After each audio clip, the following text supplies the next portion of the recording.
All right, now that we have explored and visualized our data, we're ready to make it ready for analysis. And the very first thing that we have to do here is to transform the variables that are in category format to numeric format. What does it mean? It means that the variables that we have here, specifically species, that has three categories should be turned into numeric values because that is what the computer understands.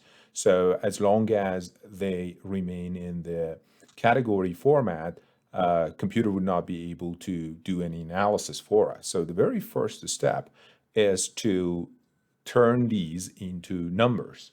And here's how we do it. Basically, we have to use a function called Ordinal Encoder from the Scalearn library. So let's type here.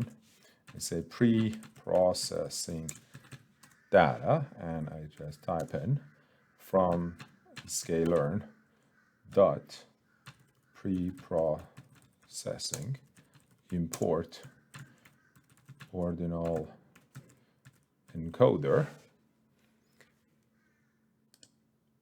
And then you have to, again, type in underscore enc is equal to ordinal encoder and open and close parenthesis so that it would be easier for you to refer to it in the next parts of the code. And here you type in iris underscore data, and then you would have a new column created within the iris data called species code. So species underscore code is the name of the new column that you are creating within the iris dataset. And on the right hand side of the equal sign, you are basically defining what the values are. And the values are created using this ordinal encoder function, which you've named it ord underscore enc. So ordinal underscore enc dot fit underscore transform. So here there's a transformation going to happen, and that transformation is going to turn the categorical variables within the species column to ordinal values. Basically, it's going to turn them to zeros, one, and twos. So let me just run it. And in order for you to inspect and see what is going to basically happen as a result of this function, I'm going to just print the head of the data, and you would see that in the new iris data, we have a new column called species underscore code, which is going to have a numeric value corresponding for each of the species. So the first five happen to be, all of them happen to be the Setosas, and for Setosas we have 0. For versicolor, we would have 1, and for Virginica, we would have 2. So, in other words, this function, the ordinal encoder, helped us to transform the variable species into the variable species code, in which basically a number is going to represent each category. Okay, the next step before you can start running your model is to basically split your data set into training and testing. Why does it matter? Because you're going to need a portion of your data to train your models on, and you're going to keep one portion of your data in order to go and test your multiple algorithms on and see which one happens to do a better job on a test data set. And before you're able to do that, you should first split your current data set into two data sets that we are going to call them capital X and small y. What is capital X? Capital X is going to be the features in your data set.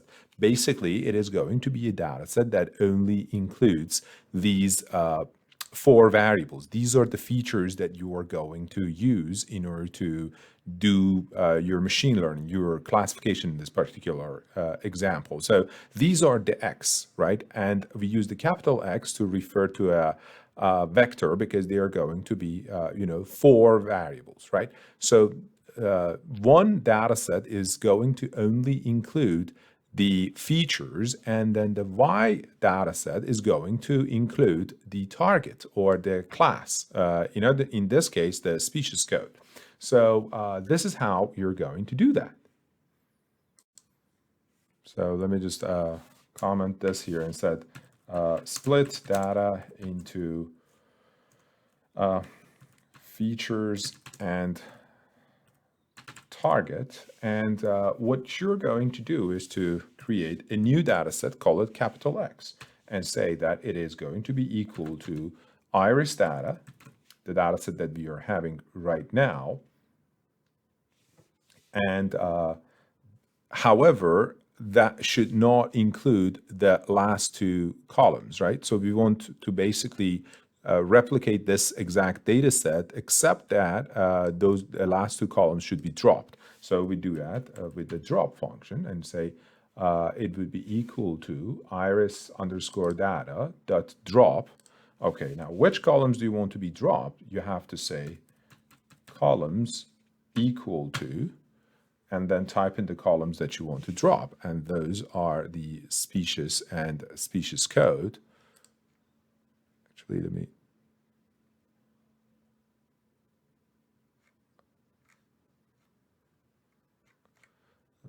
just copy and paste it from here so that I don't make any typos. So I just say the columns species and species code should be dropped. All right, and let me just print the head of this X data set so that you can see, right? So you see that this new data set, which is X, capital X, is not going to have the last two columns, right? It is identical to the original data set, with the only difference that the Y variable, which is the target variable, which in this case are the species, or in other words, the species underlying code, are dropped from that data, right? Now, you also have to create the target data set, or the data that is only going to include the variable which is your target, right? Your class. And that is going to be Y. And we call it, it is the small y data set. So again, it's going to be iris data. And rather than using the drop, we're just going to say from the iris data, only keep the variable species code. And let me also print y.head for you so that you see what happens. See that these are the first 5 variables. This is the ID, and then the y values are all 0 here because that is the species code of the first 5 observations. So basically here, now you've split your data set into 2 smaller data set. One of them is capital X, the other one is Y. Y is your label, and X are the features. Now you are ready to basically go ahead and use this information in order to split your data set into training and testing. So I'm just going to make a comment here and say, create training and testing data sets. And that is going to be done by a function called train test split in, again, sklearn. So what you have to do is to just go and import it from sklearn and type in from sklearn.model selection. From the library of the model selection, you have to go and import train underscore test underscore split. And once you have it, you can say, create 4 data sets for me, X train and X test, Y train and Y test. Again, pay a lot of attention to make sure that your X's are capital by convention and Y's are not capital. All right. So basically here we're going to create 4 data sets: X-train and X-test, and Y-train and Y-test. What is X-train? X-train is going to include only the features that we are going to use for training, and correspondingly, Y-train is going to include only the label that we are going to use for our training purposes. On the other hand, we are going to have X-test and Y-test that are going to include correspondingly the features and the label that we are going to use in our test data set.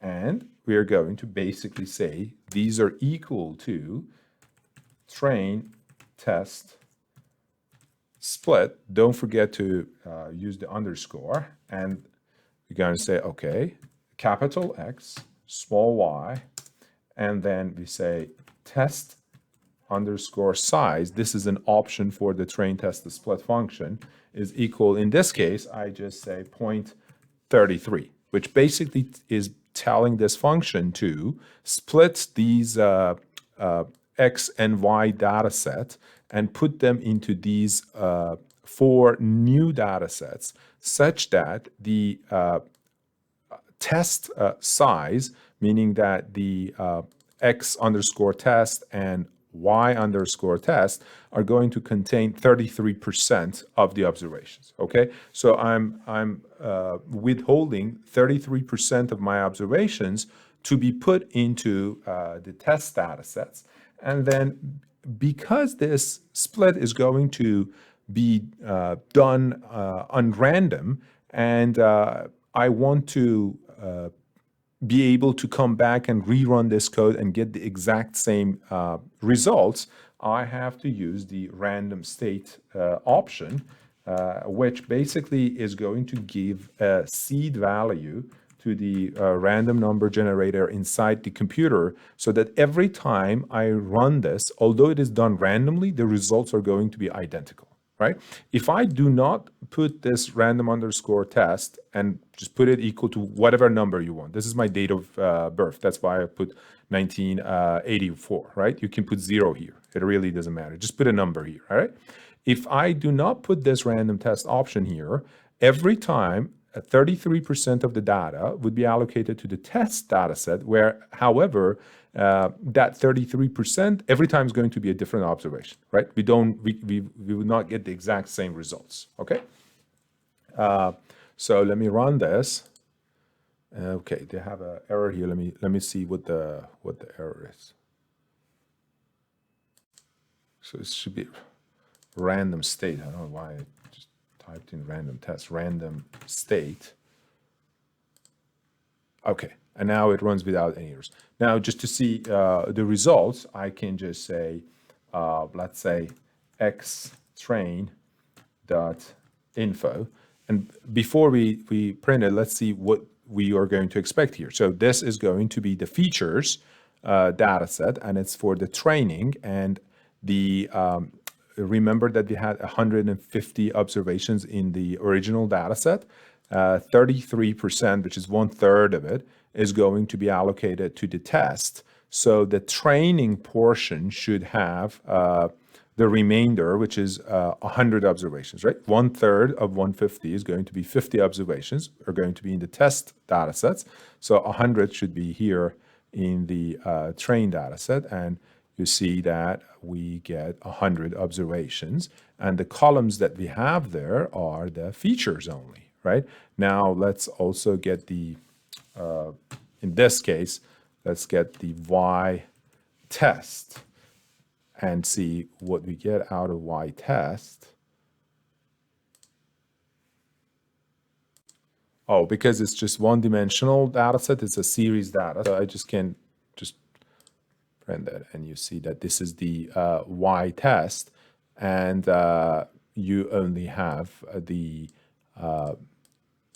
one variable, which is the feature, which is the label here, 1, 2, 0, based on the species that you have there.